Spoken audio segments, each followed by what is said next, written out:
Tarih 3 Haziran 1916. Cephanelik için artırılmış güvenlik emri verdim. Kilitle ve kodla ve bu korkunç eylemin sorumluluklarını ortadan kaldıracağım.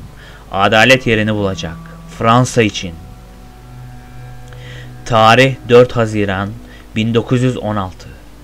Karanlığın neler getirdiğini görmek zorundaydım. Neuer, Forber, hepsi doğru türde gözlere sahip değiller. Burada baştan çıkarmalarla ve sırlarla dolu bir dünya var ve gözlerim buna açık.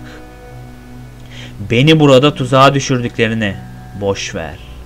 Ben gördüm. Bir vizyon. Yok olmuş bir dünyanın vizyonu. Kanlı ve korkunç. Çok güzel. Ve berbat. Tanrısal ve cehennemi. Etrafımda sesler. Geçmiş. Pençeleniyor. Dönüyor. Dönüyor. Bilmiyorum ne istiyorlar. Ne istediklerini bilmiyorum. Durdurmak zorundayım. Artık göremiyorum. Beni bilmediğim şeylerle görevlendiriyor. Lütfen, Yüce Tanrım, eğer orada olsaydın buna son ver. Bunu bitirmem için bana bir yol ver. Şimdi anlıyorum. Şimdi görüyorum. Şimdi görüyorum. Bir şey görmüyorum. Şimdi görüyorum. Bir şey görmüyorum. Dönüyor ve dönüyor ve dönüyor. Kan istiyor. Tarih 6 Haziran 1916. Gönderen Mi Fournier. Nereye? Çavuş Reynard. Tünel sabotajı ile ilgili soruşturmanıza devam edelim. Varsayımlarınız güvende. Tünellerde büyü ve şeytanlık hakkındaki söylentileri yayanlarla başlayın. Belli ki haftalardır akıllarında sabotaj var. İtirafları sağlamak için gerekli her türlü aracı kullanın. Bu ihanetin cezasız kalmasına asla izin veremeyiz. Tarih 9 Haziran 1916. Gönderen Çavuş Reynard. Kime? Mi Fournier. Sabotaj tünel projesini harabeye çevirdi. 2 Haziran günü yaklaşık 23.30'da tünel sisteminde bir patlama meydana geldi. Cephanelikte patlayıcıların bulunmadığı ve patlamanın kaza olmadığı kısa sürede belirlendi. Hızlı bir soruşturmanın ardından aşağıdaki askerler sabotaj yaptıklarını itiraf etti. Gasper Larry, 1. sınıf Johnson Nikolay, Toussaint Beaufy, 1. sınıf John Renier, mühendis Ozan Zabel. Suçlulardan 4'ü şu anda mahkemeyi bekleyen hücrelerde çürüyor. 5.'si Toussaint'in ise kimliği bilinmiyor. Patlamada ölmüş olabilir. Başkalarının da işin içinde olduğuna inanıyorum. Ama henüz kimse bir şey söylemeyecek. Çifte ajanlardan daha kötüsü bu adamlar korkaktır. Hayaletler, iblisler ve diğer dünyalar hakkında çığlıklar atıyorlar. Bu ihanet eylemini asker kardeşlerini cehennemden kurtarmak için yaptıklarını iddia ediyorlar. Tamamen saçmalık. Tünel alanını temizlemek ve hasarı değerlendirmek için hala çalışıyoruz. Ama korkarım ki bunları kendi amaçlarımız doğrultusunda kullanma umudumuz artık kaybolmuş durumda. Ayrıca patlama sığınağın kendisinde başka yapısal hasarları da neden oldu. Şu anda çeşitli bölgelerde su baskını yaşanıyor. Tarih 11 Haziran 1916. Kimden? Dolphy. Kime? Reynard'a. Sabotajcı Toussaint Beaufy'nin kaderiyle ilgili olarak Larry itirafına daha fazla ayrıntı ekledi. Şimdi Toussaint'in o gece Roma tünellerine girdikten sonra Larry'e yapacak başka işleri olduğunu itiraf ettiğini iddia ediyor. Larry ayrıntılar için ona baskı yaptığında Toussaint bir şeyler fısıldadı ve kendi gözlerini işaret etti. Kısa süre sonra Toussaint diğer sabotajcılardan ayrıldı ve karanlığın içinde kayboldu. Diğerleri onu bulamayınca ranzasına döndüğünü varsaydılar ve planlarına devam ettiler. Toussaint'ın ya patlamada öldüğünü ya da o zamandan beri enkaz altında açlıktan öldüğünü varsaymanın yanlış olmayacağını düşünüyorum. Tarih 11 Haziran 1916. Kimden? Reynard. Kime? Dolphy. Tüm tünel sabotajcılarının askeri mahkemeye çıkarılmasına izin verildi. Her türlü merhamet bizim takdirimize bağlı olarak yerine getirilecektir. Seni bilmem ama bende hiç kalmadı. Hepsini çukura atın. Ateşkese ya da kıyamet gününe kadar orada bırakın derim. Hangisi daha erken gelirse. Tarih 11 Haziran 1916. Dostum, tünel sabotajından sonra her yerde güvenliği arttırıyorlar. Bana iletişim kapısını kilitlemem emredildi. Ama aramızda kalsın, anahtarın bir kopyasını sığınaktaki ranzamda saklayacağım. Böyle bir şeyin ne zaman işe yarayacağını asla bilemezsin. İmza R. Tyrrell. Tarih 15 Haziran 1916. Nereden? Fournier. Nereye? Foreman, Stafford. Bu şarap ikmali için 4. resmi talebimiz. Bodrum azalıyor. Daha sert bir karne uygulamasına zorlanırsak erkeklerin ve memur arkadaşlarımın vereceği tepkiden korkuyorum. Zaten her gün şikayette bulunuyorum. Bu ordu moralle çalışıyor ve moral şarapla çalışır. İlk isteğim 10 kasaydı. Şu ana kadar 2 tane aldık. Ne olur düzeltin. Tarih 30 Haziran 1916. Kimden? V. Dolphy. Kime? M. Fournier ve D. Blanket. Et al. Dün akşamki baskından sonra 2. Ordunun 4. Yedek Kolordusundan yaklaşık 20 Alman askerini gözaltına aldık. Bu hücrelerimizin kapasitesini aşar. Bir istisna dışında bir an önce kamplara gönderilmelerini öneriyorum. Mahkum 73014'ü tutmak istiyorum. Yakalanmadan önce üniformasından rütbesini ve nişanlarını sökmüştü. Böylece rütbesi bilinmiyordu. Yakalandığından beri tek kelime etmeyi reddetti. Bir subay ya da önemli bir kişi olabileceğinden şüpheleniyorum. Adamlarından ayrıldığımızda onu kırabileceğimize inanıyorum. Tavsiye lütfen. Tarih 4 Temmuz 1916. Gönderen Çavuş Reynard. 73014 nolu mahkum hakkında Dolphy güncellemesi. Geri kalan hücreler boşalınca agresif bir sorgulama programına başladım. Umarım çığlıklar seni uyanık tutmamıştır. Sıradan bir asker olduğunu, rütbesinin kazara üniformasından çıkarıldığını ve 2. Ordu'nun planlarından haberi olmadığını iddia etmeye devam ediyor. Ona inanmıyorum. Önümüzdeki 3 gün için erzak siparişi verdim. Bir dahaki sefere doyurulduğunda minnettarlığının dilini çözeceğini varsayıyorum. Son bir not. Memurun şarap tayinleri gevşetildiyse bu iş çok daha kolay olurdu. Tarih 8 Temmuz 1916. Joubert'ın bu gece için bir izciye ihtiyacı var. Rutin devriye. İletişim kablolarına ve geriye. Hava bulutlu olacak. İyi korunacak. Mümkün olan en kolay devriye. Çavuş benim ya da Agustin'in gitmesini istiyor. Hala içimizden birinin isyancılarla birlikte olabileceğinden şüpheleniyoruz. Ama ben gitmeyeceğim. Nasıl bu kadar emin olabiliyorum? Agustin hangimizin olacağını belirlemek için dostça bir şans oyunu oynamayı kabul etti. Ve eski bir el çabukluğu numarasını kullanarak kaybetmenin hiçbir yolu yok. Hayır, Agustin'in hiç şansı yok.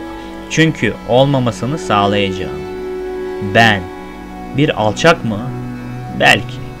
Ama geri döndüğünde ve ona Matarama işlediği zamanı ya da ranzamda ortaya çıkan gizemli bitleri ya da barmen kızla olan olayı hatırlattığımda, neyse, ben bu durumlarda güldüm. O da bu sefer gülecek. 8 Temmuz gece yarısına yakın. Bombardıman yine hattın bir yerinde. Bize ateş ediyorlar. Eminim yakında onlara tekrar ateş edeceğiz. Umarım Agustin orada harika vakit geçiriyordu. Ona ne yaptığımı anlatmak için sabırsızlanıyorum. 9 Temmuz. Zamanı bilinmiyor. Şafaktan hemen önce olmalı. Bombardıman durduğunda uyandım. Ani sessizlik her zaman bunu yapar. Agustin'in ranzası boş. Onu aramaya gittim. Ortalıkta değildi. Doktor Josinski tarafından görülmüyordu ya da son bir sigara içmek için gizlenmiyordu. Dax devriyedeydi. Ona sordum. Agustin'in keşiften dönmediğini söyledi. Bu sözleri sanki Agustin'in ölümünü duyuruyormuş gibi söyledi. Sanki izciler her saat koşarak geri gelmiyormuş gibi. Sanki sıradan bir devriye değilmiş gibi. Sanki tüm umutlar tükenmiş gibi. Şimdi bombardıman yeniden başlıyor. Uyumaya çalışacağım. 9 Temmuz sabah. Saatler oldu ve Agustin Lambert dönmedi. Onun şansı yaver gitmedi. Benim de şansım yaver gitmedi. Ne düşünüyor olabilirdim? Eğer sonsuza dek giderse, ama yazmak onu gerçek kılar korkusuyla yazmak istemiyorum. Akşama kadar ranzamda beklemeye devam edeceğim. Ve eğer ondan bir iz yoksa o zaman bilmiyorum. Rahip sanki üstümde görünmeyen bir ağırlık olduğunu hissedebiliyormuş gibi bana bakmaya devam ediyor. Ona bir itiraf tatminini yaşatmayacağım. Bir şey değildi. Şaka. Bunun sadece bir şaka olduğunu sanıyordum. Hiç düşünmedim. Hiç düşünemedim. İşte benim günahım da burada yatıyor. Tarih 9 Temmuz 1916. Saat 17. Acı çekiyorum. Vücudumu sakatlıyor. Aklımı ele geçiriyor. Ruhum kanıyor. Yaptığım bu şey. Şu anda yemekhanede öğle yemeği vakti. Yemek yeme düşüncesi beni tiksindiriyor. Tarih 9 Temmuz 1916. Saati bilmiyorum ama akşam karanlığı çöktü ve elbette hala bir haber yok. Çavuşa sorduğumda sanki bir dahaki yağmurun ne zaman yağacağını soruyormuş gibi omuz silkti. Etrafındaki bu aptallar gülüyor, içiyor, tartışıyor. Ne yaptığımı biliyorlar mı? Bundan şüpheleniyorlar mı? Hepsinin bir şeylerden suçlu olması gerektiğini düşünüyorum. Ama yine de gülüyorlar, içiyorlar, tartışıyorlar. Ne yaptığımı Tanrı biliyor. Acaba onun kararı benimkinden daha kötü olabilir mi? Tarih 9 Temmuz 1916.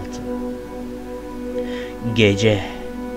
Vicdanım o zaman zorlamadı gibiydi. Fakat şimdi beni zorluyor.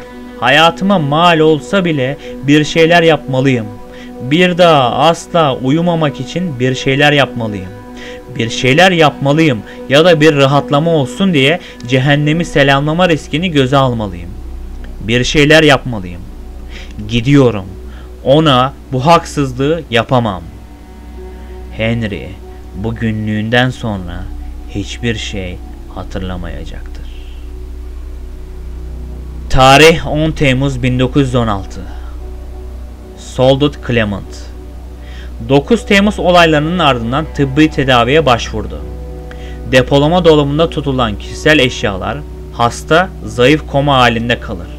Uyarılara yanıt verir ancak yalnızca kısa süreler için.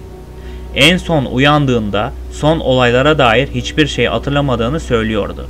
Kendi adını bile hatırlamakta zorluk çekiyordu. Büyük olasılıkla başlangıçtaki kafa travmasının ciddiyeti nedeniyle.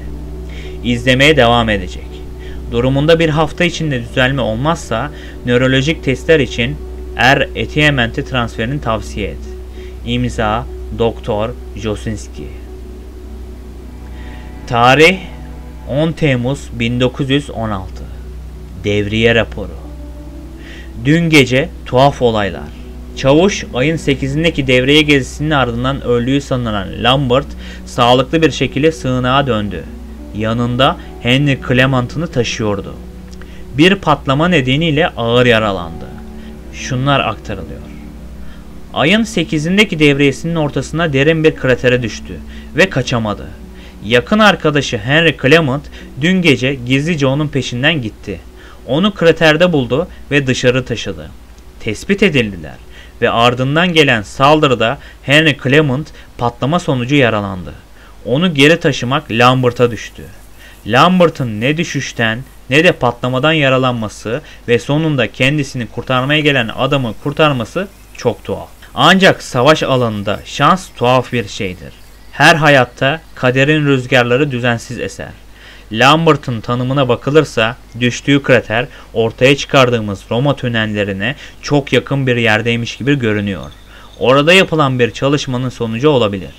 Gelecekte bir devriye araştırması yapılmasını önerin. Kendi sığınağımıza arka kapı açmadığımızdan emin olun. Tarih 11 Temmuz 1916. 11 Temmuz 1916 akşam karanlığında. Şimdi sevgili dostum Henry Clement'ın başucunda oturuyorum. Doktor gitti ama ben kalıyorum. Henry bilinçsizce yatıp hayatı için savaşırken beni burada nefes almaya, canlı, güçlü ve sağlıklı olmaya yönlendiren kaderin ve talihin olağanüstü dönüm noktalarını kaydetmem gerektiğini hissediyorum. Her şey günler önce başlıyor. Bir gece devresindeyken bir tür çukura düştüm. Yaralandım. Hareket edemedim. Kaçamadım. Her ne olursa olsun burası benim mezarım olmalıydı. Yardım için ağladım. Sesim kısılana kadar çığlık attım. Bu çaba beni kuru, bitkin ve yalnız bıraktı. Ertesi gece yardım için son çığlığım olabilecek şekilde ağlarken çok yükseklerdeki yıldızları görebiliyordum. Güzel, kayıtsızdı ve sonra çukurun tepesinde biricik dostum Henry Clement'ın yüzünü gördüm. Yanıma geldi. Orada bir miktar kaynak suyu buldu ve bana içirdi. Garip, tatlı bir tada sahipti. Serin ve gevrekti. En iyi dostumun elinden verilen su hiçbir zaman bundan daha besleyici hissettirmemişti. Kurtuldum ama elbette bu kaderin bıçağının sırtıma saplayacağı son darbe değildi. 11 Temmuz 1916 gece. Daha sonra hikayeme devam ediyorum. Henry Clement beni No Man's Land'a taşırken kader yine vurdu. Bir Alman karakolu bizi fark etti. Silah sesleri, patlamalar, çaresizlik. Hava temizlendiğinde kendimi ayağa kaldırdım ve Henry'nin yaralandığını gördüm. Kafasından kanlar akıyordu. Gözleri cam gibi soluyordu. Onu taşıyacak gücü nereden bulduğumu bilmiyorum. Ama onu sığınağımıza kadar taşıdım. 12 Temmuz 1916 sabah. Bu sabah uyandığımda oğluma aldığım oyuncağın yerinde olmadığını fark ettim. Ona önden eve bir şeyler getireceğime söz verdim. Ve ona yerel bir dükkandan doldurulmuş bir tavşan aldım. Çünkü bir tavşan çok hızlı olduğunu düşünüyor. Kratere düştüğümde çantamdan düşmüş olmalı. O kraterde yatan, yağmurun ve havanın kürkünü matlaştırdığını, sevilmeyen, unutulan, yapayalnız, sonsuza kadar kaybolan o peluş tavşanın düşüncesi içimi derin bir umutsuzluğa kaptırıyor. 12 Temmuz 1916 öğleden sonra. Doktorla konuştum. Bana Henry'nin gece uyandığını ve kraterde olup bitenleri hatırlamadığını söyledi. Hatta nerede olduğunu konusunda kafası karışık görünüyordu. Bu rahatsız edici haberin dışında kendimi oldukça iyi hissediyorum. Daha güçlü ve daha güçlü. Sanki tüm bu çile hem bedenimi hem de ruhumu yeni bir amaç ile doldurmuş gibi. 12 Temmuz 1916. Yeniden ayağa kalktım. Şapelde. Dua etmeye çalışıyorum ama zihnim krater, tavşan ve o su düşünceleriyle fazlasıyla canlı. O tadı unutamıyorum. Yine de kendimi yorgun hissetmiyorum. Bunun yerine bu kaşıntıyı hissediyorum. Bu yapmam gereken şeylerin olduğu duygusu. Amaç, insanoğlunun tüm küçük savaşlarından daha yüce. Kanlı bir amaç. Bir askerin o gece yaşanılanlarla ilgili kağıda döktükleri. 12 Temmuz 1916. Gece. Uykusuzum. Bir şey duvarları çizmeye devam ediyor. Daha önce fareleri duymuştum. Elbette ama bu farklı. Bu bir kemirgenin hafif, aritmik çizikleri değil. Daha gürültülü, daha istikrarlı. Francois kaynağı bulmak için 4 kez gitti ve her seferinde yanıt alamadan geri döndü. Rahatsız oldum. Roma tüneli olayı sırasında burada bulunan benim gibi adamlarla ürkmüş bir şekilde bakışıyoruz. Kınama korkusuyla hiçbir şey söylemeye cesaret edemiyoruz.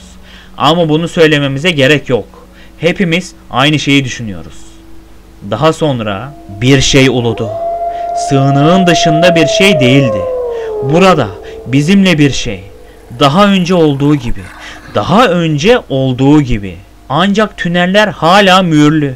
Hala mühürlüler. Ama bu yeterli değildi. Bütün kardeşlerim askeri mahkemeye çıkarıldı ve gittiler. Ama bu yine de yeterli değil. 13 Temmuz 1916. Sabah. Herkes duvarlarda tırmalama sesi duyduğundan bahsediyorlar. Tremblay, sığınakta yankılanan ulumaları duyduğunu bile iddia ediyor. Kendimi çok tuhaf hissediyorum. Yazacak kelimeyi zar zor buluyorum. Ellerim çok tuhaf hissediyorum.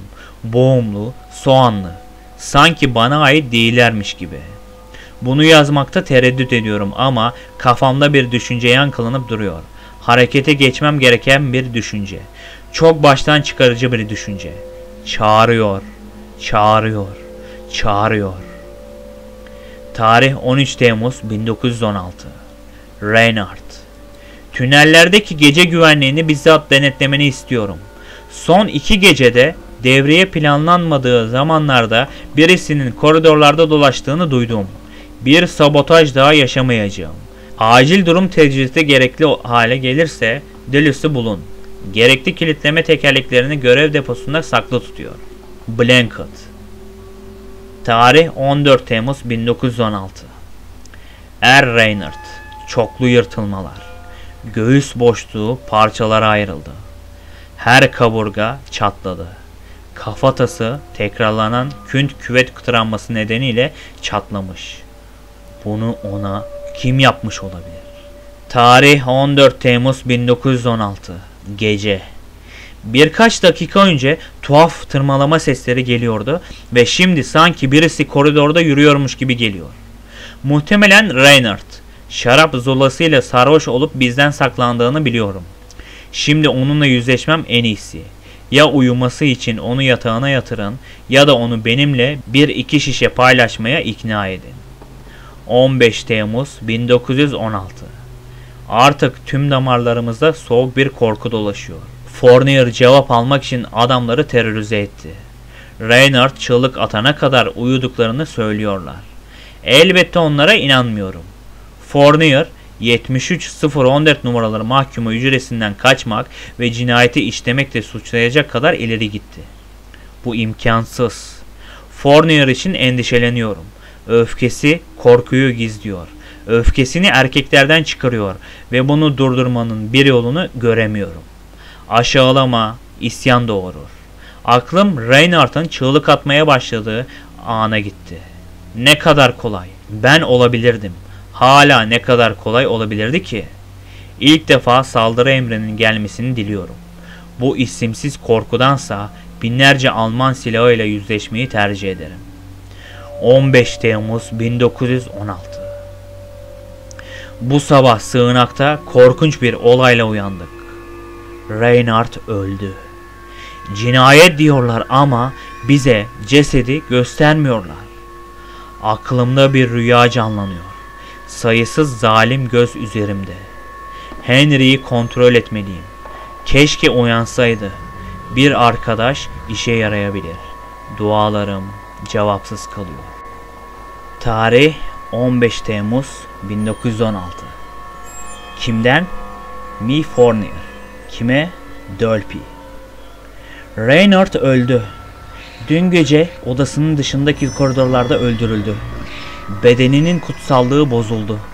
Kendisine uygulanan şiddetin ciddiyeti göz önüne alındığında Josinski saldırganların en az 2 kişi olması gerektiğini iddia ediyor. Adamlarımızdan herhangi birinin böylesine iğrenç bir eylem gerçekleştireceğini hayal etmenin imkansız olduğunu söylerdim. Ancak tünel sabotajından sonra kesinlikle hayal gücümü genişletmem gerekirdi. Suçlular aramızda. En muhtemel şüphelileri toparlayacağım. Sorgulamalar bu öğleden sonra başlayacak. Reinhardt'ın naaşı ailesine dönmeye hazırlanıyor. O iyi bir adamdı. Bu eylem cezasız kalmayacaktır. 15 Temmuz 1916. Fournier içimizden birinin Reinhardt'ı öldürdüğünü iddia ediyor. Ama Reinhardt'ın cesedini gördüm. Gözleri gitmişti. Kafatasından oyulmuş. Dili parçalanmıştı. Hepimiz Reinhardt'tan nefret ediyorduk ama hiçbirimiz bunu yapamazdık. Savaş bir vahşettir. Ama bu tam bir katliam. Mekanize. Uzaktaki askerlere ateş ediyoruz. Bunu kim yaptı? Çok samimiydi. Sadistçeydi. Hepimiz adına korkuyorum. 16 Temmuz. Tünellerden gelen bir iblis aramızda. Reinhardt'ı öldürdü. Hepimizi öldürecek tabi. Larue için, Tassunt için, Neuer için, Nikolay için, Ozan ve Neuer için. Onu kendim öldüreceğim. Bu yüzden yakalanmadım. Bu benim amacım. Tabancam dolu, benim iradem güçlü. 16 Temmuz 1916. Farber gitti. Delilik, kaos. Karmaşanın içindeydik ve Biosfront'un hemen arkasındaki gölgelerin arasından fırladı. Ama Farber oradaydı. Hazır. Adeta kendini o şeyin önüne attı. Ve o vurdu. Vurun. Kesin. O şey geri çekildi. Öldüğünden emindik.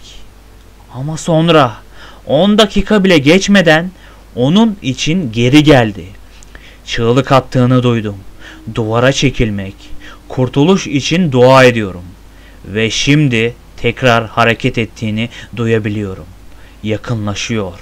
Hemen gitmek zorundayız. Yoksa hepimiz onun kaderine katlanırız. 18 Temmuz 1916. Elimde kan, ellerimde kan. Elimde sadece kan var. Onların acıları, daha fazlasını istiyorum. Artık Tremblay'i duyabiliyorum. Yaklaşıyor, yaklaşıyor, yaklaşıyor. Ondan istediğimi alabilirim. Tarih 18 Temmuz 1916. Durum raporu. Tremblay'in ölümünden sonra sığınak kaosa sürüklendi. Kontrolü tekrar ele aldım ve adamlara ekipler oluşturmalarını emrettim. Canavarı yakalayıp öldürecekler. Bana bunun mümkün olmadığını söylüyorlar. Bana kurşunların onu öldürmediğini, sadece biraz zaman kazandırdığını ve canavarın daha öfkeli bir şekilde geri döndüğünü söylediler. Korkaklar. Yapmaları gerekeni yapmaları için onları geri gönderdim. Yaratığı avlayın ve öldürün. Başarısız olurlarsa karanlıktaki pençelerden daha kötü bir kaderle karşı karşıya kalacaklar. Tarih 18 Temmuz 1916. Tremblay'i aldığında yüzünü gördüm. Onu parçalarken doğrudan bana baktı. Ve sanırım belki kim olduğumu biliyordu. Bu da neyin nesiydi? 19 Temmuz 1916. Her adım attığımda yemin ederim beni duyabiliyor. Buradaki deliğe sürünerek girdim. Sadece bekleyeceğim. Nefesimi tutup bekleyeceğim. Belki de geçer. Yeterince sessiz olursam. Tanrım, yeterince sessiz olmama izin ver. 20 Temmuz 1916. Bu notu bulanlara. Fournier, komutanımız, şimdi yanıma siniyor. Korkudan dolayı aklını kaybetmiş. Aynı nakaratını defalarca tekrarlıyor. Kaçmalı ve canavarı ait olduğu yere mühürlemeliyiz. Koşmak, Arkasındaki çıkışı havaya uçurmak istiyor. Şeytanı buraya mühürlemek. Şeytan ve adamlarımız. Onun sürekli nakaratı beni etkiliyor. Ve aynı dehşet boşluğu beni de ele geçiriyor. Bunu gören adamlarımdan birine buradan kurtulduğumuzda cephanelik kodunu onu alacağım ve size telsizle geri göndereceğim. O canavarla birlikte burada sıkışıp kalan cephanelik tek umudunuz olabilir. Yapabileceğim tek şey bu. Yapmaya cesaretim olan tek şey bu. Asker karargahındaki iletişim odasına gidin. Orada saklanın. Kodu size yayınlayacağım. Joubert. Tarih 20 Temmuz 1916. Memurlar bizi terk etti. Canavardan kaçtılar ve çıkışı arkalarından kapattılar. Joubert bile. Bize korkak, hain, hatta daha kötüsü ikiyüzlü dediler. Şimdi bizi buraya mahkum ettiler. Şu anda ne kadar acı çekiyorsak onların yüzünden.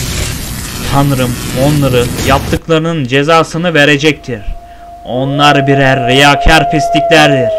Tanrım biz burada bu cehennemde ne yapacağız?